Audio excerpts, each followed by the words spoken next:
Hi, my name is Cameron Carlson with AnimeLocation.tv. I'm here at Matsuricon 2025 with Kristen McGuire. Hello. How are we doing today? I'm good. How are you? Alrighty. This is your first time here to Matsuricon. Tell us how you're feeling about it. I'm really excited to be here. I've heard a lot of great things about this con over the years. They're wonderful charities that they run. So it's really cool to finally be here. I met the convention owner at a different con, and we hit it off, and we're able to make it happen. So it's awesome to finally be here, and all the fans have been like really awesome and really welcoming. And I love doing the ribbon game. So, Okay. Yeah. Well, we'll give you one after we're done. Oh, okay, cool. All right. So we all know that you're actually an artist. Yes. How is all that going? I know that we here at the booth, you've got a Yes. fun thing saying about how you can get yourself drawn. Yes.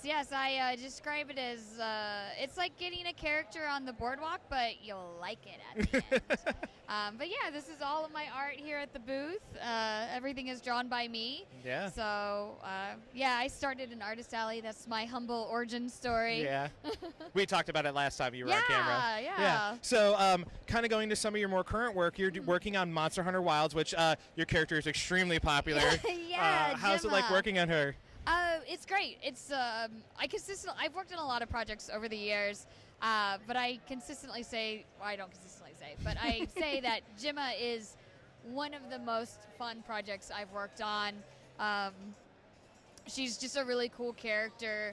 Capcom is really awesome to work with, and the director and the engineer, we always all have a really good time. We started a trend called Nerd Shirt Day, so whenever I come in to record, we all wear our nerdiest t-shirts, and we show it off, and like even the Capcom team in Japan wears it, and it's just a really good group of people to be working with. And of course, like, the game is so much fun to work on. Yeah, I've dipped my toe in Monster Hunter, but not to this game yet. I tried to play it, and I realized very quickly that I'm not good. All right. So you are working on Pokemon Horizons. Yeah. How was it like working on that? Did you have the opportunity to work with Miss Lisa Ortiz? I did. And it was great. She's wonderful to work with. Like most kids in the 90s, I grew up on Pokemon, so to be a part of this universe is incredible. And Penny is the Eevee trainer, you know, so it's like Cute, everybody super. loves Eevee. Yeah. So it's really cool to play that character, and she's such an interesting character. And I think her design is really cool. Her story in the video game is really cool. I don't know how much of that will come over in the anime, but so far I've really enjoyed what we've got to do with her in the anime. Awesome. And I'm also a 90s kid, so I agree. Yeah, I grew up with Eevee as one of my favorites as well. And then you were also, of course, Genshin Impact. Yeah. How much fun is it working on like this huge mobile and just pop culture game? I was a fan of Genshin Impact before Genshin Impact ever was what it is. Mm-hmm.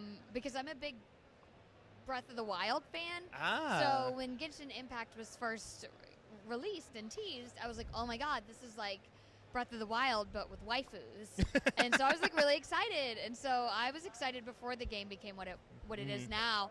And I played it in the beginning pretty religiously, and I've been auditioning for it probably for about 4 or 5 years at this point. And so to finally book Kachina last year was a dream come true, because it's something I'd wanted for so long, and I'd been in it as multiple NPCs and things like that.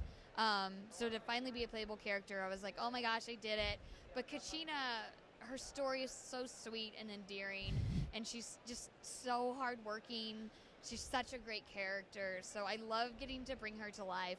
And the Genshin community has just been so welcoming and friendly towards me. It's just a really cool thing to be a part of. Well, when you're saying about her being hardworking, it really does sound like you. I mean, we talked about your past and how hard it was to be an author, writer, and all that. And it sounds like she really you embody her, she embodies you. Well, we're both small and hardworking, so I guess we do have that in common. Alrighty. Now, you were working on Oshinoko, a very heartwarming story. How's it like working on that? I don't know if I would describe it as a heartwarming story. Well, I meant it's the about journey. murder. It's about revenge. It's a really cool story, and Akane is a really, really cool character. She has a lot of layers to her. I do say she's best girl, and some people will fight me on that, but I am immovable. Like, you can't change my mind. She's best girl. She's so ride or die, but she's a really interesting character. I love working with Shannon Reed. He's the director on that project. I know that every time we go in there, we're going to get, like, really good work done. And I'm interested to see where we'll go in season 3 with it, and if it'll be, if it'll continue to follow the manga or if it'll take its own path, I don't know. But I'm interested to see where it goes. And the animation is beautiful.